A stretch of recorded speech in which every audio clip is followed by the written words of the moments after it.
तो नमस्ते प्रणाम मेरे सभी प्यारे साथियों को। आप देख रहे हैं टारगेट प्रोग्रेस 10th, जहां पढ़ाई होती है आसान और मजेदार।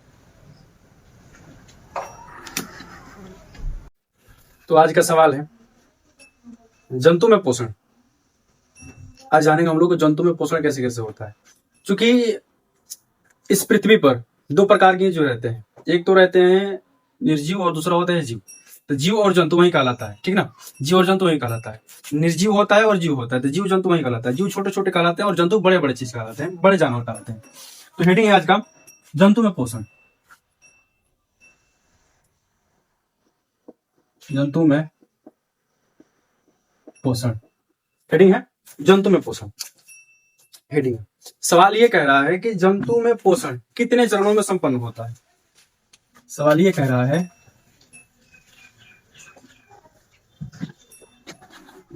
जंतु में पोषण कितने चरणों में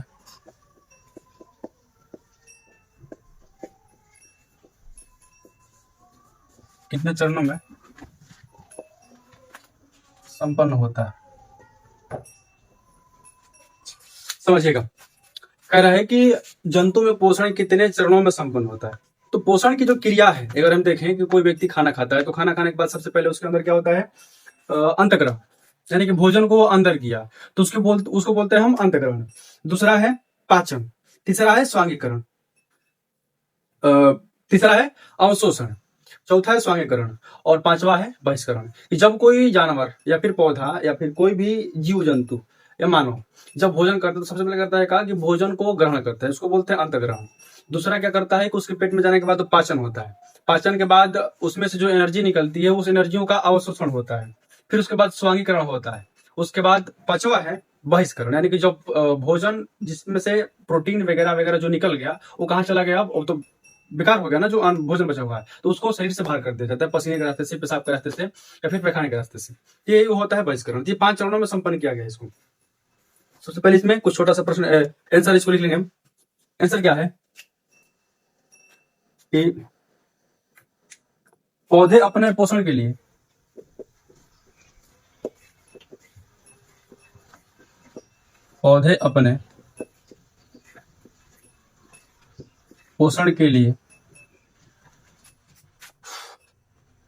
आत्मनिर्भर होते हैं।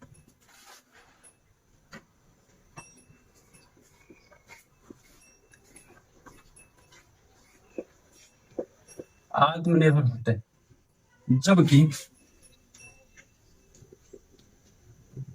जबकि अन्य जीव पोषण के लिए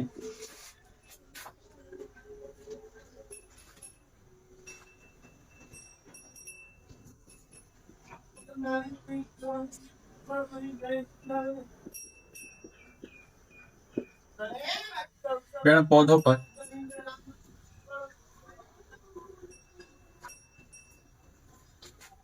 पर तथा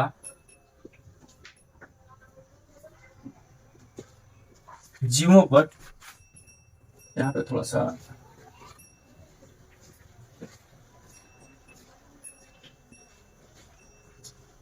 अन्य जीवधारी कर लीजिएगा। अन्य जीवधारी पोषण के लिए पेड़ पौधे तथा जीवों पर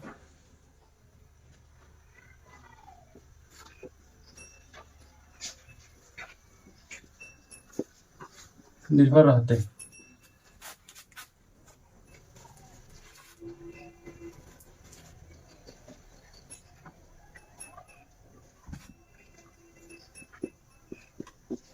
ऐसे जीव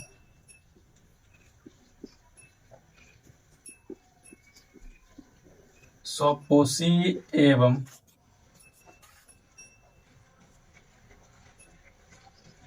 परपोषी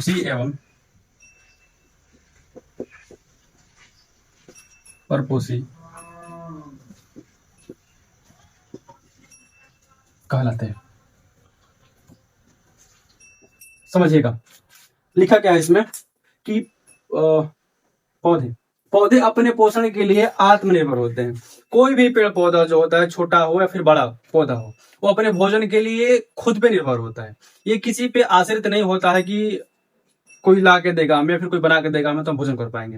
ये पौधे अपने सूर्य की उपस्थिति में, क्लोरोफिल की उपस्थिति में, खनिज लवण की उपस्थिति में अपने भोजन ही तैयार कर लेते हैं। जब ये भोजन तैयार कर लेता है तो अपने भोजन बनाता है और पूरे अपने पौधों में, तनाव में, जड़ों में, सभी जगह पे पहुंचाता है भोजन। जो अन्य जीव होता है, या तो पेड़ पौधों पर निर्भर होता है, जो दूसरे जीवधारी हैं, या तो पेड़ पौधों पर निर्भर होते हैं, या फिर कोई अन्य जीव पर निर्भर होता है। जैसे कि शाकाहारी होता है और मांसाहारी होता है। तो मांसाहारी जीव जो होता है वो अन्य जीव पर निर्भर करता है, जैसे कि बाघ हो गया, हिरन हो गया, और भी हो गया, इसी के प्रजाति में चीता वगैरह सब हो गया। तो ये इसको, इसके सामने अगर हम घास डालें तो ये सब नहीं खा पाएगा, ये मांस ही खाएगा। यानी कि ये अन्य जीवों को मार करके अपना पोषण पूरा करता है। जो और शाकाहारी जीव होते हैं वो सिर्फ घास भूसे, पेड़ पौधों को ही पोषण बनाते हैं। जैसे कि हिरन हो गया, बकरी हो गया, गाय भैंस हो गया, इसके सामने मांस रख दिया जाए तो ये मांस नहीं खाएंगे, घास ही खाएंगे। जो शेर होता है वो घास नहीं खाएगा, वो मांस ही खाएगा। तो ये कोई कुछ जीव जो होते हैं पेड़ पौधों में निर्भर होते हैं, और कुछ जीव जो होते हैं वो मांस पर निर्भर होता है। और लेकिन पेड़ पौधा भी एक ऐसा जीव है जो स्वयं पर निर्भर है। तो जो स्वयं पर निर्भर है उसको कहते हैं स्वपोषी, जो स्वयं भोजन बनाता है। और जो दूसरों पर निर्भर होता है वो कहलाते हैं परपोषी। तो वही लिखा गया है कि पौधे अपने पोषण के लिए आत्मनिर्भर होते हैं, जबकि अन्य जीवधारी पोषण के लिए पेड़ पौधों पर तथा जीवों पर निर्भर रहते हैं। ऐसे जीव स्वपोषी एवं परपोषी कहलाते हैं। तो स्वपोषी कहलाएगा कौन और परपोषी कहलाएगा कौन? तो स्वपोषी कहलाएगा पेड़ पौधा और परपोषी कहलाएंगे ये जीव। जैसे कि हिरन हो गया, शेर बाघ हो गया। हिरन भी पौधों को खाता है कि ये भी दूसरे पर निर्भर है, इससे घास नहीं मिलेगा, इससे पत्तियां नहीं मिलेगी, इससे पेड़ पौधे नहीं मिल पाएंगे, तो ये भी खाना नहीं खा पाएगा। जो शेर हो गया ये भी जीवों का तरासता है कि अगर कोई जीव जंगल में हमें नहीं मिलेगा तो हमें भोजन नहीं मिलेगा। तो ये दूसरे पर निर्भर होते हैं, लेकिन पेड़ पौधा जो होता है ये खुद पर निर्भर होता है। समझे ना? इसी में एक लाइन लिख लीजिएगा कि जीवों में पोषण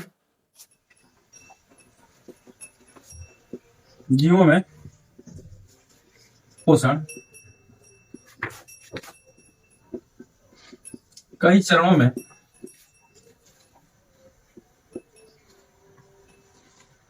संपन्न होता है। कई चरणों में संपन्न होता है, यानी कि इसमें 3-4 प्रक्रिया है। आपको तो बता भी किया हम कि सबसे पहला है अंतःग्रहण। कोई भी जीव सबसे पहले भोजन को अंदर करता है तो उसको बोलते हैं अंतःग्रहण। दूसरा क्रिया क्या है कि पाचन करता है। जब व्यक्ति भोजन खा लेगा तो उसके अंदर क्या होगा? पाचन की क्रिया होगी। पाचन होने के बाद अवशोषण होगा, अवशोषण के बाद स्वयंकरण होगा, और स्वयंकरण के बाद बहिष्करण होगा। तो ये 5 चरण है जिसको हमारे भाई समझेंगे। इसको मिटा दिया जाए।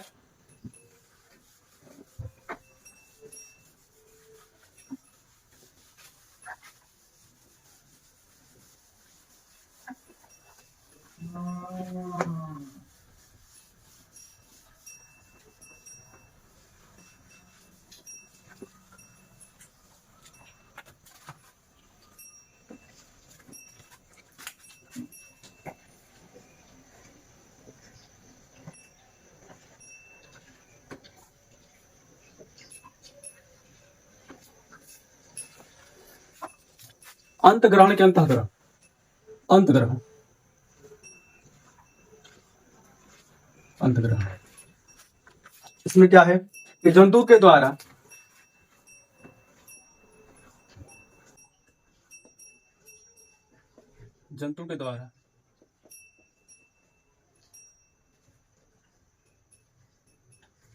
भोजन को शरीर के अंदर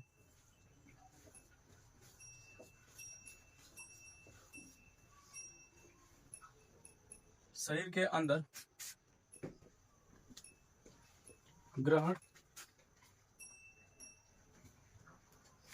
करने की क्रिया, ग्रहण करने की क्रिया अंतग्रहण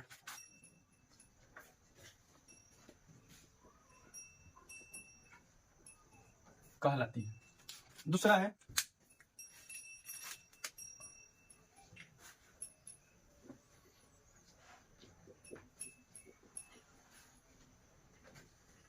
अवशोषण।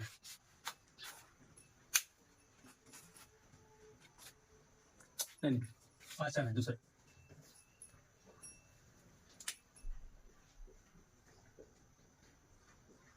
पाचन,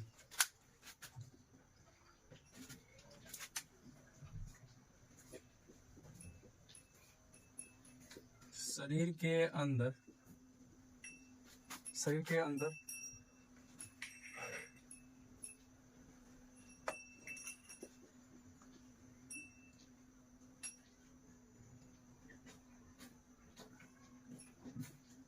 भोजन का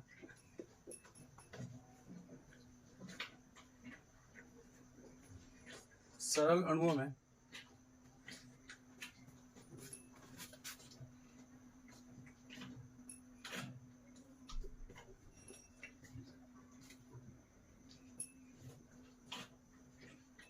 विघटित होना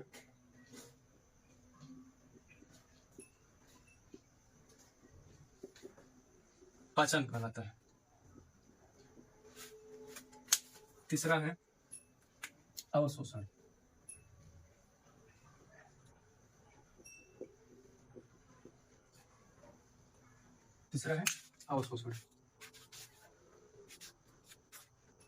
पाचन क्रिया के फलस्वरूप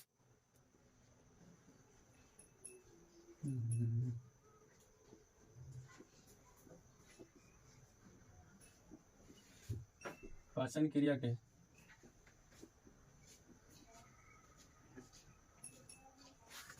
फलस्वरूप भोजन के सरल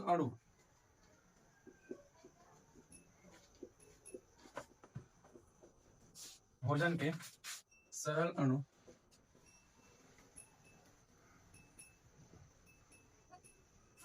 अंत में आंत की दीवारों द्वारा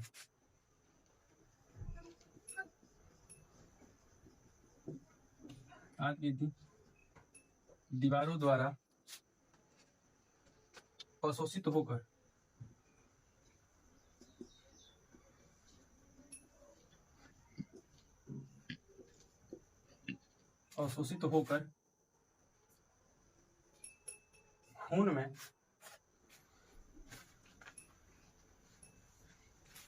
मिल जाता है।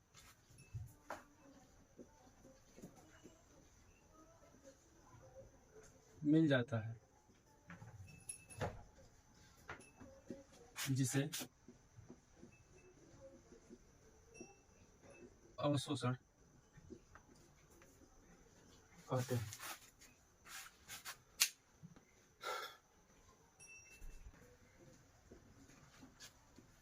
पोषण के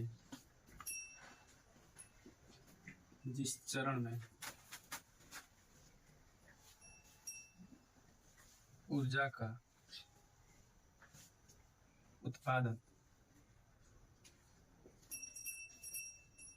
उत्पादन या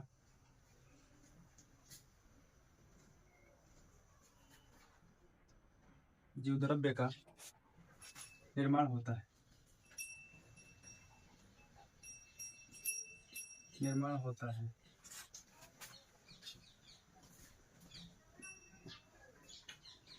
स्वांगीकरण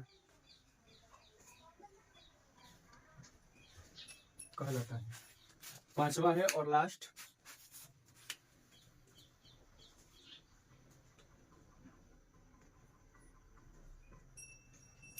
बहिष्करण। भोज्य पदार्थ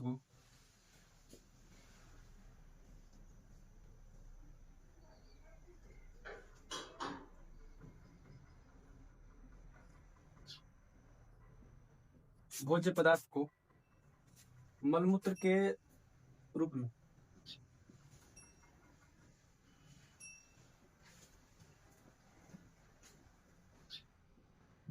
रूप में शरीर से बाहर करना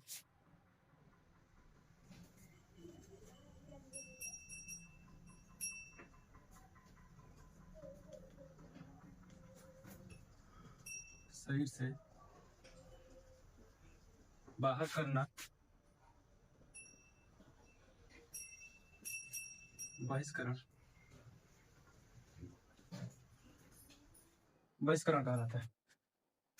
चलिए, ये पांचों हो गए, इसको ध्यान दीजिएगा जरा। पांचों क्या है? अंतःग्रहण का है कि जंतु के द्वारा भोजन को शरीर में अंदर ग्रहण करने की क्रिया अंतःग्रहण कहलाती है। यानी कोई भी जंतु क्या करता है कहा कि भोजन को शरीर के अंदर करता है, तो अंदर करने की क्रिया अंतःग्रहण कहलाती है। दूसरा है कि शरीर के अंदर भोजन भोजन का सरल अणु में विघटित होना पाचन कहलाता है। यानी कि जब कोई व्यक्ति खाना खाता है, यानी कि इतने बड़े बड़े टुकड़ों में खाता है, रोटी खाता है, उस दांत उसको तोड़ता है, चबाता है, लेकिन फिर भी इतने छोटे छोटे टुकड़े तो हो ही जाते हैं ना, ठीक है ना। तो वो हो जाता है शरीर के अंदर। शरीर के अंदर क्या होता है कि हम लोगों के पेट में क्या है, हाइड्रोक्लोरिक अम्ल। फिर कुछ जो आहार नाल है उस दीवारों में, चमड़े की दीवारों में क्या है, छोटी छोटी छोटी छोटी फुंसी के दाने की तरह ग्रंथियां है जो भोजन को पचाने के लिए काम करती है। तो भोजन को सरल अणुओं में टूटना, सरल मतलब छोटे छोटे कहिए, आसान कहिए, तो अणुओं में टूटना क्या कहलाता है? पाचन कहलाता है, ठीक ना। अवशोषण, पाचन क्रिया के फलस्वरूप भोजन के सरल अणु आंत की दीवारों द्वारा अवशोषित होकर खून में मिल जाता है, जिसे अवशोषण करते हैं। यानी कि जैसे ही भोजन टूटता है, ग्लूकोज मिलता है, हम सब पानी पीते हैं, पानी में क्या होता है? आयरन की मात्रा होती है, ठीक ना। तो ये जो चीजें होती है, यानी कि कोई व्यक्ति जब दवा खाता है, तो बताइए कि अगर सर का दवा खाए, सर दर्द करा और दवा खाया, पेट में तो गया दर्द, पेट में गया, लेकिन दर्द कपार का सही होगा कैसे? क्योंकि वहां से गया, पेट में गया, और पेट में क्या हो गया, वो दवा घुल गई, घुलने के बाद क्या हुआ कि मिल गया। और जैसे हमने के छोटी आंत होती है, जो छोटी आंत होता है, इसकी ऐसे ऐसी संरचना होती है, तो ये जो होता है पाइप की तरह होता है, ऐसे गोल पाइप की तरह। तो इन दीवारों पे क्या होता है कि छोटी छोटी दाने की तरह ग्रंथियां होती है, उसी में से अवशोषित हो जाता है, अवशोषित होकर खून में मिल जाता है, और खून में मिल करके और खून पूरे शरीर में जाता है, और जहां पे जख्म है, चोट है, घाव है, उस जगह को ठीक करता है। वही जो क्रिया है, उसमें जो पावर है, ठीक ना।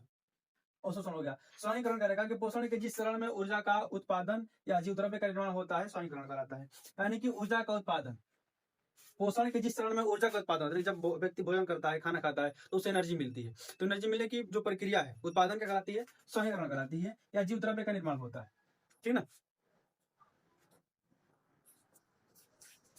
जीव द्रव्य समझिए, मतलब कोशिकाओं के लिए एनर्जी का निर्माण होता है, स्वानिकरण कहलाता है। अगला है पांचवा, बहिष्करण। यानी कि भोज्य पदार्थों को मल मूत्र के रूप में शरीर से बाहर निकलना बहिष्करण कहलाता है। यानी कि जब भोजन खा लिए, एनर्जी मिल गया, हमें सब कुछ हो गया, तो क्या बच गया? वो बेकार हो गया, जो पदार्थ है वो बेकार हो गया, और मल मूत्र के रास्ते से क्या करते हैं? उसको हम बाहर निकाल देते हैं।